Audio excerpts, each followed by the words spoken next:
नमस्कार, मैं हूं राजीव ढोंडियाल। टाइम्स नाउ नवभारत के मॉर्निंग बुलेटिन न्यूज़ोदय में आप सभी का स्वागत है। और इस बुलेटिन में हम वो खबर आपको दिखाएंगे जो आज दिन भर सुर्खियों में बनी रहेगी। आपको फेक न्यूज से बचाने वाली फैक्ट चेक रिपोर्ट भी हम दिखाएंगे, लेकिन सबसे पहले देखिए 5 मिनट में पॉलिटिक्स और क्राइम की खबरें, साथ ही कुछ ऐसी खबरें जो आपके लिए जानना बहुत जरूरी है। राष्ट्रपति रामनाथ कोविंद ने आज शाम 6 बजे मोदी सरकार के सभी मंत्रियों को चाय पर बुलाया है। पीएम मोदी भी इस टी पार्टी में शामिल होंगे। मोदी मंत्रिपरिषद में फेरबदल और विस्तार के बाद पहली बार सभी मंत्रियों के साथ राष्ट्रपति करेंगे चाय पर चर्चा। पीएम मोदी आज मध्य प्रदेश के प्रधानमंत्री गरीब कल्याण अन्न योजना के लाभार्थियों से करेंगे बातचीत। वीडियो कॉन्फ्रेंसिंग के जरिए सुबह 11 बजे कार्यक्रम का आयोजन। आज से 2 दिन के यूपी दौरे पर जेपी नड्डा लखनऊ और आगरा में होने वाली पार्टी के बैठकों में होंगे शामिल। 2022 यूपी विधानसभा चुनाव पर करेंगे मंथन। गुजरात बीजेपी के विकास दिवस कार्यक्रम में आज शामिल होंगे अमित शाह। कई योजनाओं का करेंगे लोकार्पण और शिलान्यास। मुख्यमंत्री विजय रूपाणी के 5 साल सत्ता में सफलता से पूरा करने पर कार्यक्रम। बिहार में आरजेडी का शक्ति प्रदर्शन आज। जातीय जनगणना कराने को लेकर सड़क पर उतरेगी आरजेडी। प्रदेश के सभी जिला मुख्यालयों पर प्रदर्शन।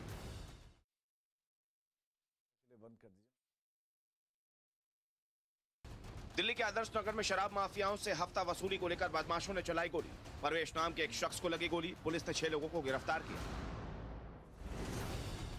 पोर्नोग्राफी मामले में राज कुंद्रा की जमानत अर्जी पर आज होगी सुनवाई। न्यायिक हिरासत के खिलाफ बॉम्बे हाईकोर्ट में दायर की गई थी अर्जी। मॉडल गहना वशिष्ठ के अग्रिम जमानत पर भी सेशन कोर्ट का आज आएगा फैसला।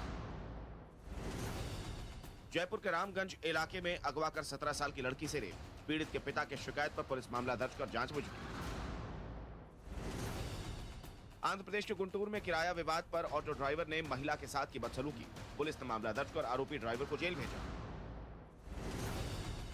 बिहार के लखीसराय में कैश वैन से 10 लाख रुपए की विदेशी शराब जब्त। 2 तस्कर गिरफ्तार। धनबाद से लाया जा रहा था शराब। केंद्र सरकार ने राजीव गांधी खेल रत्न पुरस्कार का नाम बदला। मेजर ध्यानचंद के नाम पर होगा पुरस्कार। कांग्रेस ने जताया विरोध। टोक्यो ओलंपिक के जैवलिन थ्रो में नीरज चोपड़ा का पाकिस्तान के खिलाड़ी से मुकाबला आज शाम 4:30 बजे गेम। देश को गोल्ड मेडल की आस। भारतीय महिला हॉकी टीम के कोच साड मरीन ने दिया इस्तीफा। बोले ओलंपिक आखिरी टूर्नामेंट था, नए कोच होंगे शोपमैन। टोक्यो ओलंपिक में अब बजरंग पुनिया से ब्रॉन्ज मेडल की आस। दोपहर 3:15 बजे रूस के पहलवान से होगा खिताबी मुकाबला। भारत और इंग्लैंड के बीच नॉटिंघम के पहले टेस्ट के तीसरे दिन बारिश की वजह से रुका खेल। दिन का खेल खत्म होने तक इंग्लैंड ने बिना कोई विकेट गंवाए 25 रन बनाए। इंग्लैंड अब भी भारत से 70 रन पीछे है। आपका मोबाइल नंबर आधार से लिंक नहीं है तो अब घर बैठे ही इसकी सुविधा आपको मिलेगी। UIDAI ने इंडिया पोस्ट पेमेंट्स बैंक के साथ खास करार किया है, जिसके तहत पोस्टमैन आपके आधार से मोबाइल लिंक करेंगे। LIC का जबरदस्त प्लान पेंशन के तौर पर मिलेंगे 9,250 रुपए। 10 साल बाद कैशबैक का भी फायदा। सीनियर सिटीजन के लिए वय वंदन योजना। PFO की ऑनलाइन सुविधा का लाभ लेने के लिए ई-नॉमिनेशन जरूरी। ई-नॉमिनेशन होने से किसी भी दावे के आवेदन के लिए खाताधारक को EPFO कार्यालय के चक्कर नहीं काटने पड़ेंगे।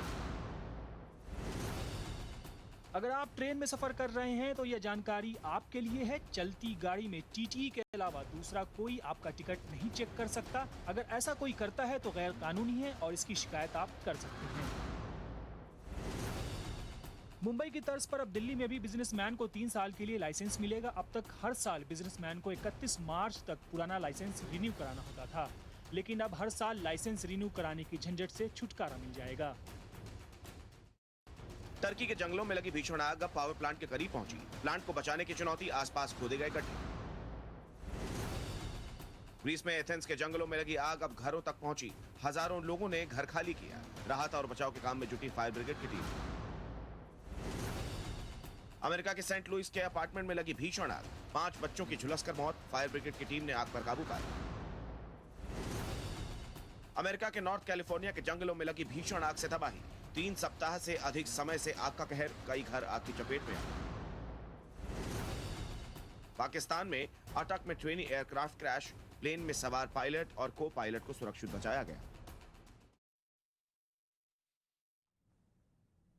बारिश और बाढ़ से मध्य प्रदेश बेहाल है। ग्वालियर और चंबल क्षेत्र की बात करें तो हालात ऐसे हो गए हैं कि लोगों को हेलीकॉप्टर से रेस्क्यू करना पड़ रहा है। और साथ ही राजस्थान की बात करें तो राजस्थान का एक बहुत बड़ा हिस्सा बाढ़ की चपेट में। देखिए बाढ़ और बारिश ने कैसी तबाही मचाई है।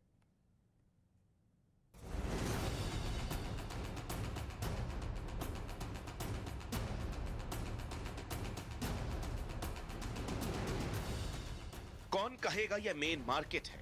लहरों की रफ्तार और पानी की भयावह आवाज तो कुछ और ही बयां कर रही है। लोग सड़क के किनारे खड़े हैं, सीढ़ियों पर चढ़कर खड़े हैं।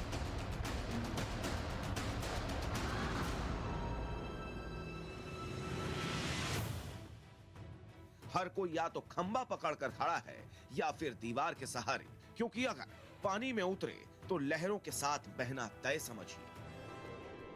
बताते चलें कि ये तस्वीरें गुना के मेन मार्केट की है। कल तक यहाँ पांव रखने की जगह नहीं होती थी, लेकिन आज कोई पांव रखने की हिम्मत नहीं कर रहा है।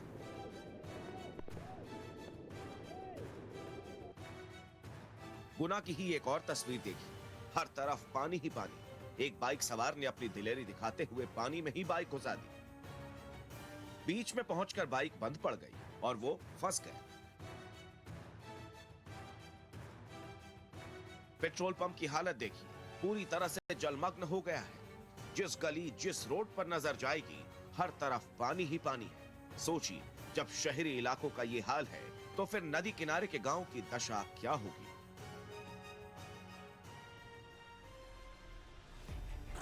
माननीय मुख्यमंत्री जी और श्रीमान महाराज से निवेदन कर रहा हूं कि मध्य प्रदेश में हालात कितने भयावह हैं, ये तो तस्वीरों के साथ साथ इस गुहार से भी समझ में आ गया होगा।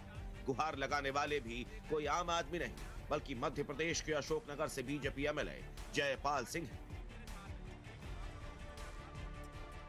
इलाका बाढ़ से ग्रसित है, खुद ग्राउंड जीरो पर मदद करने को उतर गए, लेकिन असमर्थ है तो मुख्यमंत्री से मदद की गुहार लगी।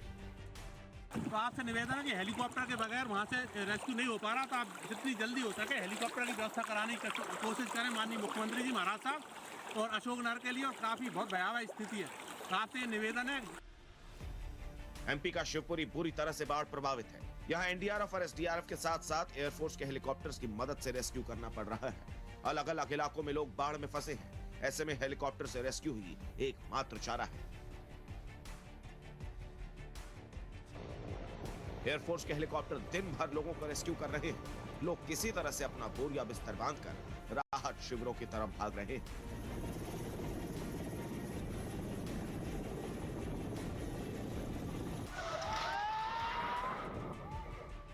अचानक चीख पुकार मची और देखते ही देखते एक 3 मंजिला इमारत मिट्टी में मिल गई।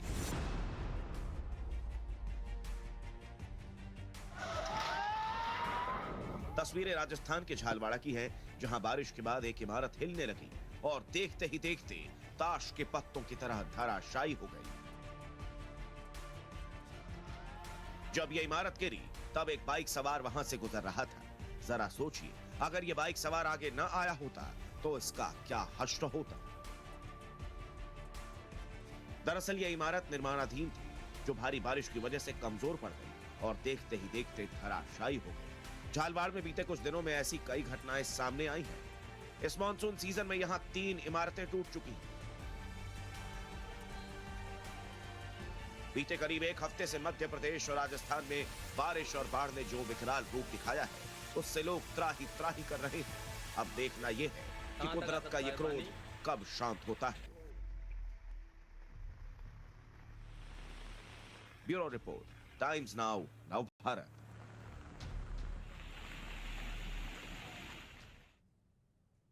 तस्वीरें आपने देखी और अब देखिए आपके राज्य की खबरें 1 मिनट में। चुनावी मशीन कही जाने वाली बीजेपी यूपी इलेक्शन को लेकर एक्शन मोड में आ गई है। पार्टी के राष्ट्रीय अध्यक्ष जेपी नड्डा आज से 2 दिन के उत्तर प्रदेश दौरे पर रहेंगे और कोर कमेटी की बैठक लेने के साथ ही कार्यकर्ताओं को बूस्ट करेंगे। लखनऊ पहुंचने के बाद जेपी नड्डा सुबह 11 बजे इंदिरा गांधी प्रतिष्ठान में नवनिर्वाचित जिला पंचायत और क्षेत्र पंचायत अध्यक्षों के सम्मेलन को संबोधित करेंगे। दोपहर 1 बजे विधानसभा क्षेत्रों के प्रभारियों को बूथ मैनेजमेंट से लेकर प्रचार के गुर सिखाएंगे। दोपहर 3 बजे से बीजेपी हेडक्वार्टर में सीएम योगी और प्रदेश अध्यक्ष स्वतंत्र देव सिंह की मौजूदगी में कोर कमेटी की बैठक होने वाली है। इस दौरान नड्डा मंत्रियों और पदाधिकारियों से भी चर्चा करेंगे। राजधानी में ताबड़तोड़ बैठकें लेने और चुनावी रणनीति बनाने के बाद रविवार को भी नड्डा एक्टिव मोड में नजर आएंगे। अगले दिन नड्डा आगरा में ब्रज क्षेत्र के पदाधिकारियों, जिला अध्यक्षों के साथ मीटिंग करेंगे। साथ ही विधायकों से भी बातचीत करने वाले हैं। कोरोना वॉरियर्स सम्मेलन में भी बीजेपी अध्यक्ष शामिल होंगे। हाल ही में अमित शाह और अब नड्डा के दौरे से ये तो तय है कि इलेक्शन 2022 के लिए बीजेपी एड़ी चोटी का जोर लगाने में जुट गई है। जातीय जनगणना कराने को लेकर बिहार की राजनीति कुछ वक्त से गरमाई हुई है। इसी को लेकर विपक्ष लगातार सरकार पर हमलावर है। ऐसे में आज आरजेडी ने हल्ला बोल का मूड बना लिया है। नेता प्रतिपक्ष तेजस्वी यादव के नेतृत्व में आरजेडी के नेता और कार्यकर्ता आज सड़कों पर उतरने वाले हैं। बिहार के सभी जिला मुख्यालयों में आज कई मांगों को लेकर आरजेडी कार्यकर्ता प्रदर्शन करेंगे। 7 अगस्त ओबीसी से जुड़ा एक खास दिन है, क्योंकि इसी दिन 1990 में उस वक्त के पीएम विश्वनाथ प्रताप सिंह ने मंडल कमीशन की रिपोर्ट लागू करने की घोषणा की थी। ऐसे में मंडल दिवस पर तेजस्वी की मौजूदगी में आरजेडी इस मौके को सियासी तौर पर इनकेश करना चाहेगी। हालांकि कास्ट बेस्ड सेंसस के लिए सीएम नीतीश कुमार भी राजी दिखाई दे रहे हैं। ऐसे में इस मुद्दे पर पक्ष विपक्ष का एक सुर मोदी सरकार को जाति आधारित जनगणना कराने के लिए प्रेशर पॉलिटिक्स की तरह देखा जा रहा है। मंत्रिमंडल के मेरे पीएम नरेंद्र मोदी आज मध्य प्रदेश में होने वाले अन्न उत्सव कार्यक्रम में शामिल होंगे। सुबह 11 बजे होने वाले इस कार्यक्रम में पीएम वीडियो कॉन्फ्रेंसिंग के जरिए कनेक्ट होंगे। वे योजना के लाभार्थियों से भी बातचीत करने वाले हैं। पीएम मोदी ने ट्वीट कर खुद इस बात की जानकारी दी है कि एमपी के करीब 4.8 करोड़ लोगों को इस योजना के तहत फायदा हो रहा है। बताते चलें कि कोरोना काल में गरीबों को खाद्यान्न उपलब्ध कराने के लिए शुरू की गई इस योजना में हर महीने 5 किलो गेहूं या चावल गरीबों को दिया जाता है। राशन कार्ड पर मिलने वाले अनाज के अलावा ये फायदा परिवार के हर सदस्य को मिलता है। इसके तहत देश के 80 करोड़ लोगों को कवर करने का लक्ष्य रखा गया है। दिवाली तक 5 महीने के लिए मोदी सरकार ने 201 लाख टन अनाज अलॉट किया है। आज के इवेंट को लेकर सीएम शिवराज सिंह ने भी ट्वीट कर बताया कि अन्न उत्सव में सभी 25,435 उचित मूल्य दुकानों पर मध्य प्रदेश के 1 करोड़ 15 लाख परिवारों को 5 किलो गेहूं या चावल दिया जाएगा। जाहिर है कि कोरोना काल में बाढ़ का कहर झेल रहे मध्य प्रदेश के लोगों को राशन वितरण से राहत मिलेगी। अलग-अलग एक्सपोर्ट काउंसिल अक्सर आतंकी साजिशों से दहलने वाले जम्मू कश्मीर में एक संदिग्ध धमाके ने सनसनी फैला दी।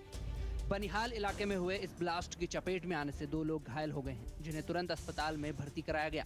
दोनों ही घायलों का हॉस्पिटल में इलाज चल रहा है। बनिहाल में एमजी कंस्ट्रक्शन कंपनी के बाहर हुए इस रहस्यमयी धमाके से पूरा इलाका दहशत में आ गया, जिसके बाद सुरक्षा बल भी मौके पर पहुंचे और क्षेत्र की घेराबंदी कर जांच शुरू कर दी। शुरुआती जांच में ग्रेनेड विस्फोट की संभावना जताई जा रही है। हालांकि ये धमाका किसने और किस इरादे से किया, इसकी जानकारी निकलकर फिलहाल सामने नहीं आई है। आतंकी हमले की आशंकाओं समेत कई एंगल से पुलिस इस मामले की जांच में जुट गई है।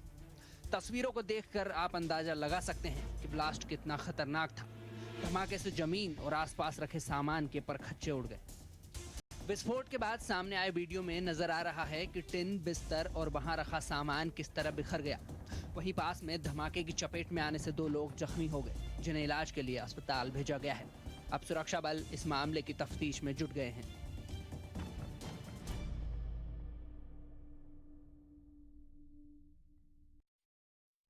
देश की राजधानी दिल्ली में बदमाशों के हौसले किस कदर बुलंद है, उसकी एक बानगी यहाँ के लालबाग इलाके में देखने को मिली, जहाँ सरेआम भीड़ भरे बाजार में करीब 6 बदमाश कट्टे लहराते हुए नजर आए।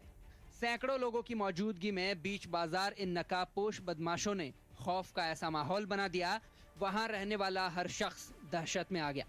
जान बचाने के लिए लोग आसपास भागने लगे। बताया जा रहा है कि आधा दर्जन बदमाशों ने इलाके में अपना वर्चस्व बनाने और अवैध शराब माफिया से हफ्ता वसूली के लिए गोलियां चलाई। वहां मौजूद लोगों का कहना है कि करीब 6 राउंड फायर किए गए, जिसमें एक शख्स घायल हो गया है। आदर्श नगर थाना इलाके में करीब 1 घंटे तक चली यह खौफनाक और दिल दहला देने वाली वारदात सीसीटीवी में कैद हो गई है। हालांकि सूचना मिलते ही पुलिस की टीम पहुंची और 6 लोगों को गिरफ्तार कर अब पूछताछ में जुट गई है।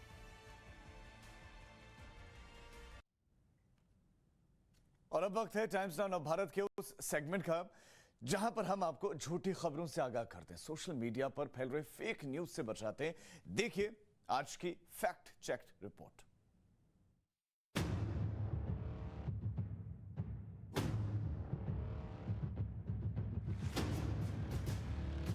अगर आप सोशल मीडिया का इस्तेमाल करते हैं तो बहुत मुमकिन है कि आपने इस वायरल पोस्ट को देखा होगा जिसमें लिखा है, आज दुनिया की कमान भारत के हाथों में है।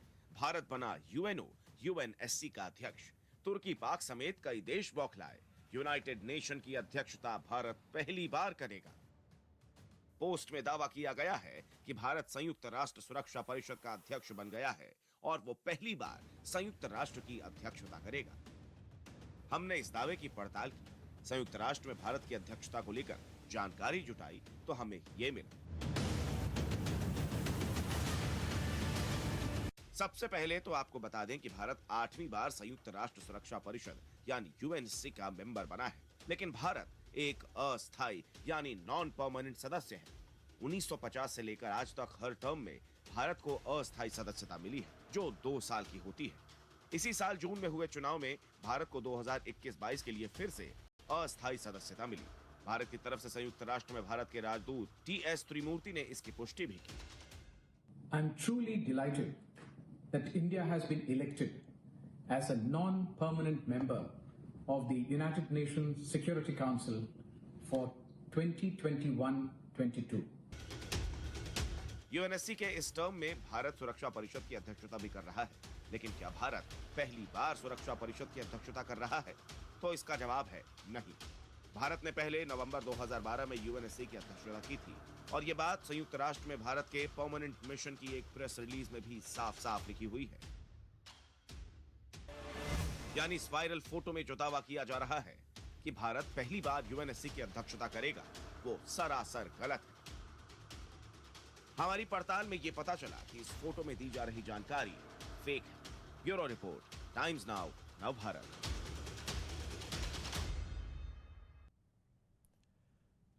और बुलेटिन में अब वक्त है उन खबरों का जिनका सीधा सरोकार आपसे है, आपके परिवार से है। तो देखिए आपके काम की खबरें।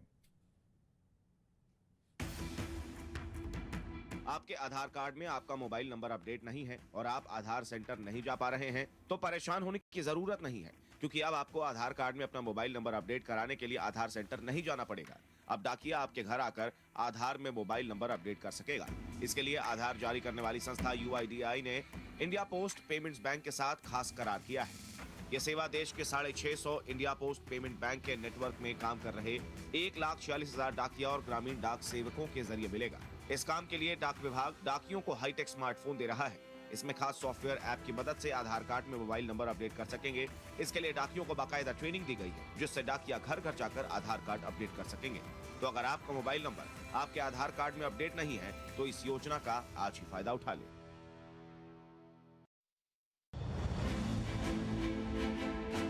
अगर आपको रिटायरमेंट के बाद पेंशन की चिंता सताती है तो अब बेफिक्र हो जाइए। प्रधानमंत्री वय वंदन योजना में इन्वेस्टमेंट करके आप अपना रिटायरमेंट सुरक्षित कर सकते हैं। सरकार की एक स्कीम में इन्वेस्टमेंट करके आप हर महीने 9,000 रुपए पेंशन पा सकते हैं। केंद्र सरकार की यह योजना LIC के जरिए चलाई जा रही है, जिसकी शुरुआत 2017 में हुई थी। इस योजना में सीनियर सिटीजन निवेश करके पेंशन पा सकते हैं।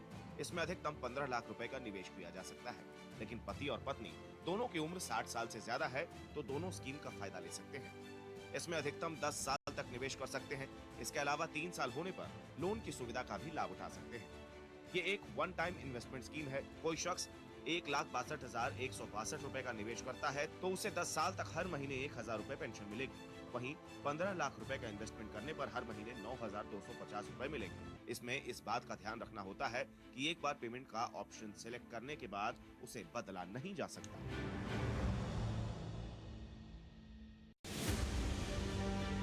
केंद्रीय भविष्य निधि संगठन के खाता धारकों के लिए ई नॉमिनेशन को अनिवार्य कर दिया गया है।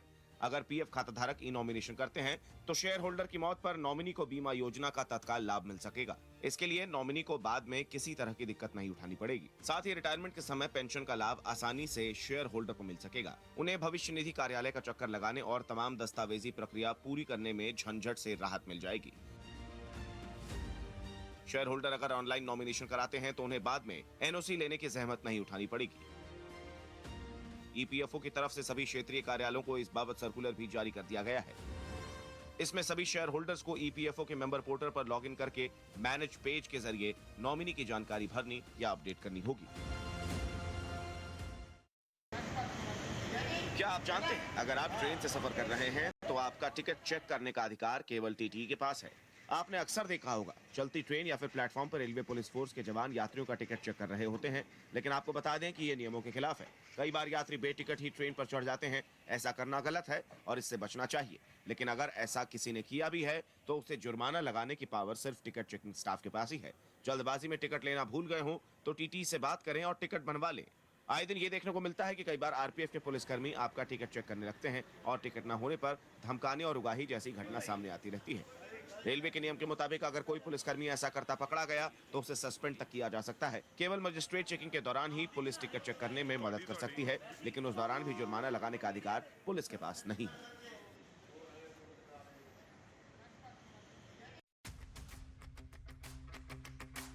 अगर आप देश की राजधानी दिल्ली में रहते हैं और बिजनेस करना चाहते हैं तो आपके लिए एक अच्छी खबर है।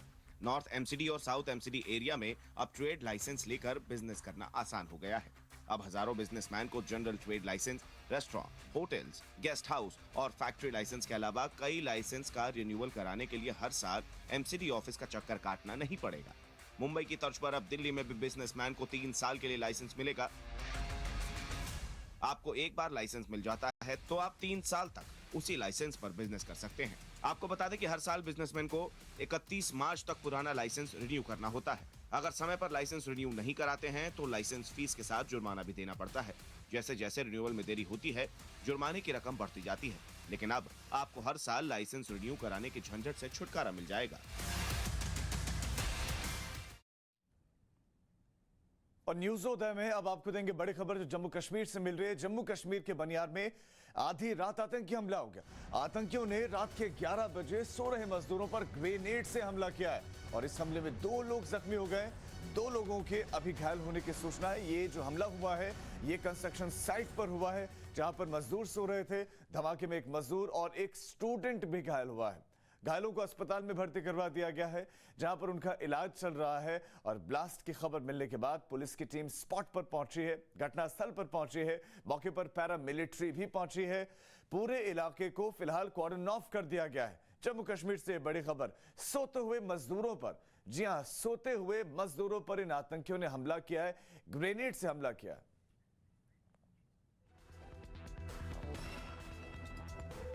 और न्यूज़ोदय में फिलहाल वक्त हो चला है एक बहुत छोटे से ब्रेक का।